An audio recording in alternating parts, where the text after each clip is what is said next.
No, these negotiations are designed to ensure that we get a good deal.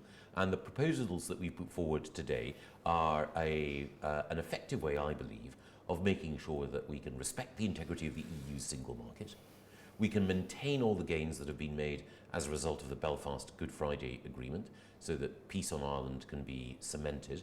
And also it allows the UK to leave the European Union as one country, whole and entire. And I think these are serious proposals which I'm sure the European Union will respond to positively. Well, I'm hopeful that over the course of the next 10 days, we will see positive engagement from both the negotiating team that the European Commission has, but also from the leaders of individual European countries.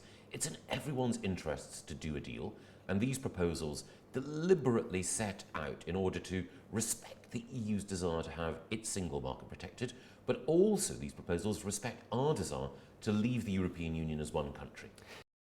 I think both sides in any negotiation need to move, and we've moved.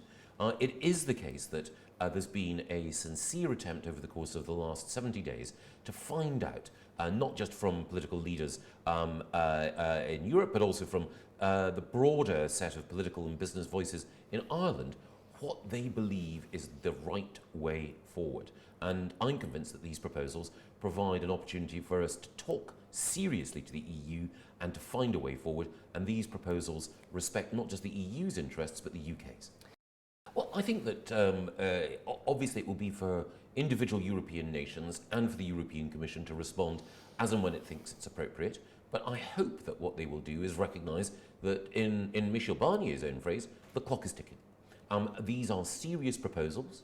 They honour the Brexit referendum. They also underpin peace in Ireland, and they respect the EU's own interests as well. I think on that basis, progress can be made, but we'll have to see how European leaders respond. I think one of the problems with the backstop, as it was designed in the old withdrawal agreement, was that there was no real democratic oversight for the people in Northern Ireland. And what we've got here is, I believe, a constructive way forward.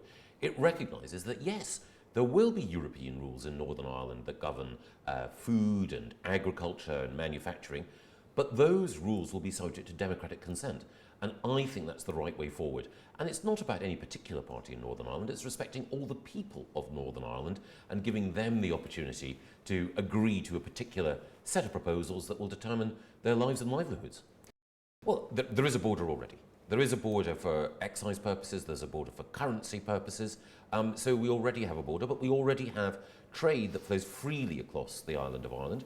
We can do that with this new arrangement by making sure that customs checks take place at the place of business, that the individual who's exporting material from Belfast to Dublin will have those checks undertaken in Belfast and vice versa, and we can do all that without actually needing any infrastructure at or near the border.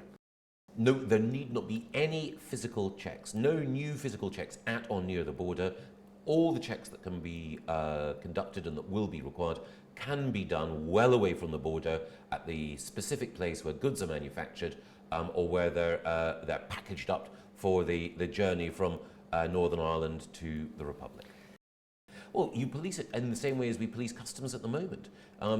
We have an intelligence-led approach. Almost everyone, of course, who is doing business at the moment and completing their customs or their VAT forms, if there's any reason for HMRC to think that there is some sharp practice, HMRC can investigate and will investigate.